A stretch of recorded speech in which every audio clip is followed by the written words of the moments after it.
कार्कीको पहिलो बन्दी जेन्जी नै भयो। आज जेन्जी सहित घाइतेहरू खै हाम्रा यी घाइते उहाँलाई गोली लागेको यी 4वटा गोली लागेको छ।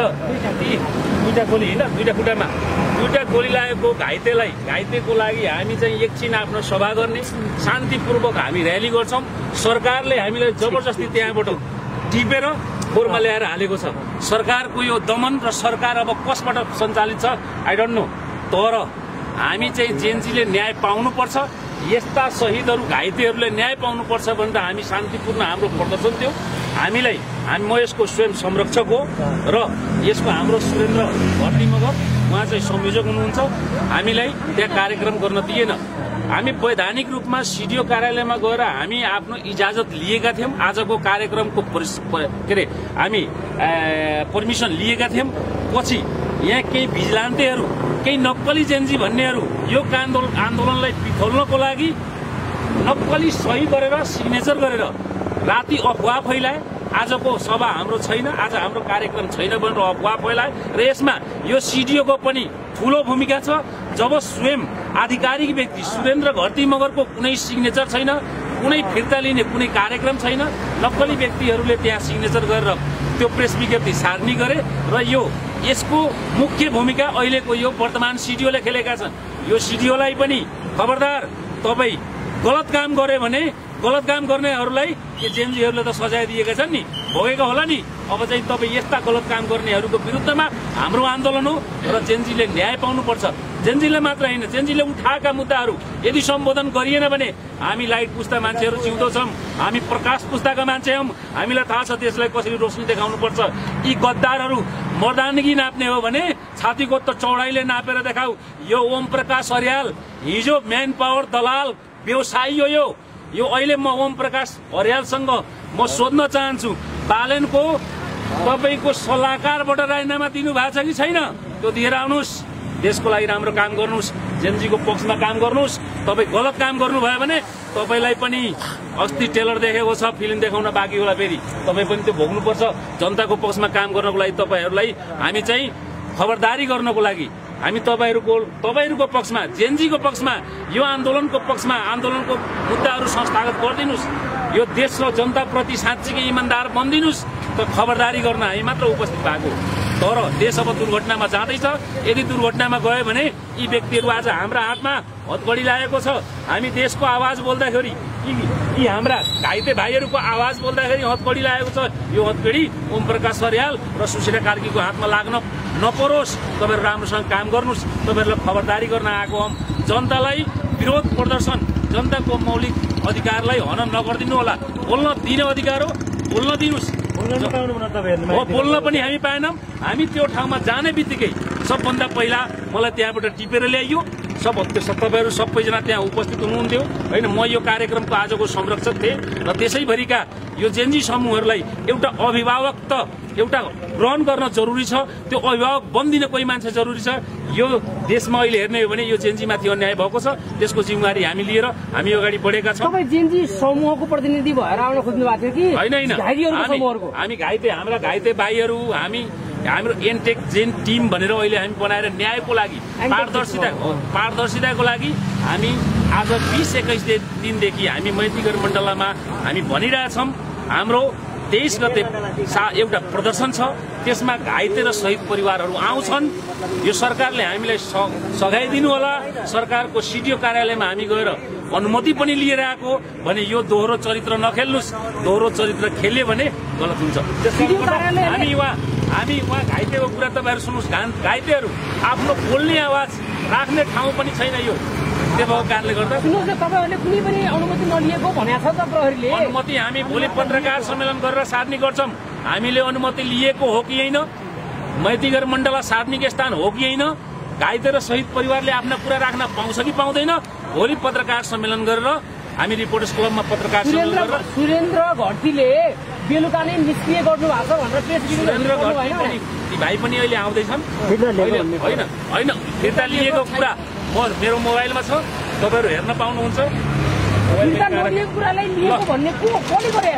यो षड्यन्त्र भनेको यो सरकारद्वारा भएको षड्यन्त्र हो।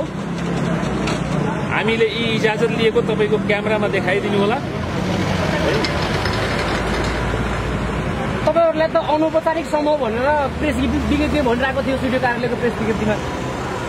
के भन्नुहुन्छ तपाईँ? अनौपचारिक समूह हो तपाईँहरू? यता भन्नुहोस् न के भयो? एकछिन औपचारिक समूह हामी हो। अनौपचारिक समूह भनेको जसले पर्मिसन लिएको छैन। हामीले पर्मिसन लिएको छ सिडिओको है।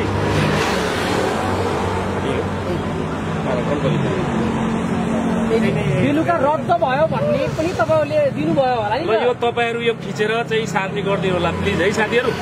यसलाई तपाईँहरू सार्ने गरिदिनु होला। हामी चाहिँ बकायदा हामीले के भनेका छौँ भने उपरोक्त सम्बन्धमा आज मिति 2082/6/21 गते हामी एनटेक्स टिमको बैठकबाट मिति 2082/6/23 गते समय बिहान 10 बजेदेखि दिउँसो 3 बजेसम्म मैतीघर मण्डलामा बसी शान्तिपूर्वक कार्यक्रम एवं सभा गर्ने निर्णय भएकाले उक्त दिनको शान्तिपूर्ण कार्यक्रम गर्नको लागि सुरक्षा प्रबन्ध मिलाइदिन त्यहाँको प्रशासनसँग अनुमतिको लागि सादर अनुरोध गर्दछौं। श्रीमानको जो आदेश यो श्रीमान प्रमुख जिल्ला अधिकारी जिल्ला प्रशासन कार्यालय काठमाडौँ उहाँको यहाँ हाम्रो निवेदन हामी दिएका छौं। तपाईले अनुमति लिएको हो तर बेलुका नै रद्द गरेको हो क्या? फेरि यो रद्द गरेको छैन। रद्द गरेको भए हामी यो ठाउँमा आउँथ्यौं।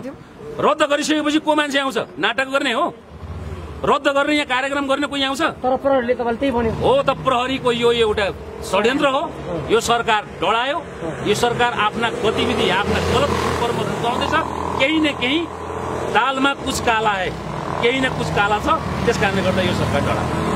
हाम्रा भोलि हामी पत्रकार सम्मेलन गरेर सम्पूर्ण कुराहरू हामी राख्छौँ। अहिले हाम्रो यो टिमको संयोजक पनि भाइ अहिले आउँदै हुनुहुन्छ। एकछिन उहाँ प्रोसेसमा हुनुहुन्छ। हामीलाई अहिले दिनभरि बिहानदेखि उठाएर अहिले यो रातिको 8:30-9 बजिसकेको छ। हामी यो काठमाडौँ प्रहरी परिसरको प्राङ्गणभन्दा बाहिर बसेका छौँ है। तपाईँहरू त्यो भएर अलिकति कुर्दिनु होला। तपाईँहरूलाई आज हस्तक्षेप प्रहरीले गर्यो नि, भोलि पत्रकार सम्मेलन गर्नुहुन्छ अनि फेरि पर्सि त त्यही माइती मण्डलमा आउँछौँ। माग पुरा भएन भने हामी भोलि नै आउँछौँ। आज बिहानदेखि बसेको यो एकछिन म यो विषयमा यहाँ चाहिँ यो सुशीला कार्कीको अहिले कारागारमा हुनुमा दिनभरि बिहानदेखि हाम्रा भाइहरूलाई खाना दिएको छैन। बिहानदेखि सबै साथीहरू सबै भोकै छौँ। खाना यहाँ खाना नखाएर आएका हाम्रा युवाहरू ती बिस्कुट र चियाको भरमा अहिलेसम्म हामी बसेका छौँ। यो कारागारभित्र भोकै छौँ। त्यो पनि जबरजस्ती हल्ला गरेर झगडा गरेर जबरजस्ती बिस्कुट र चिया मगाइयो। खाना पनि अहिलेसम्म दिएको छैन।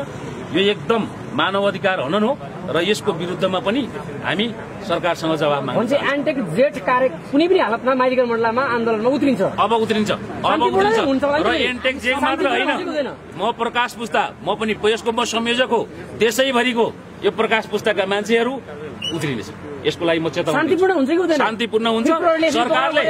सरकारले शान्तिपूर्वक हुन्छ। यदि सरकारले यस्तै षड्यन्त्र गरिराख्यो भने यी षड्यन्त्रकारीहरूलाई ठिक लाग्छ। हामी टिकल पार्छौँ।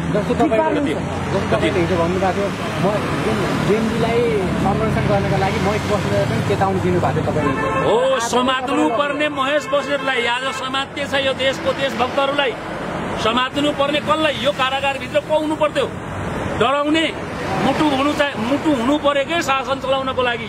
त्यहाँ गएर फोटो झुन्ड्याउनको लागि जेनजीले आन्दोलन गरेको होइन। यो देशको जनतालाई न्याय दिनको लागि देशको जनता न्याय खोजेका हुन्। मुटु हुनु पर्यो। त्यो भगेराको कलेजो बोकेर शासन चलाइँदैन। त्यसको लागि मुटु हुनु पर्यो भ्रष्टाचारीहरूलाई समात्नको लागि। अहिले मैले हिजो भने महेश बस्नेतलाई यो कारागारमा थुन भने के महेश बस्नेतले चलाएको यो सरकार? आज म थुन्ने महेश बस्नेत हुनुपर्ने हो नि त यो कारागारमा। किन भएन? किनभने यो काहीँ न काहीँ दालमा कुछ काला है। यो सरकार गलत बाटो जाँदैछ। त्यसकारणले गर्दा हामी खबरदारी गर्न चाहन्छौँ। एन्टेक जेट भनेको शहीदको घाइतेको परिवारको माग मुद्दा र जेलको माग मुद्दाको लागि लड्ने तपाईँहरू प्रकाश, तपाईँको नाम प्रकाश होइन? तपाईँ हुनुहुन्छ। तपाईँहरू लड्नुहुन्छ। तपाईँहरू लड्नुहुन्छ भने बोल्न त दिनुहोस्। हामीलाई ल्याएर रातभरि राख्नुभयो, दिनभरि राख्नु बोल्न त दिनुहोस्। हामी चाहिँ भोलि हामी पत्रकार सम्मेलनबाट हाम्रो घाइते भाइ नबोल्नु भन्नु होइन।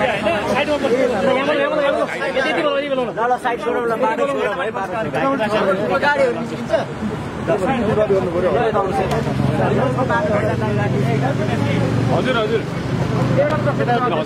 म राख्दिनँ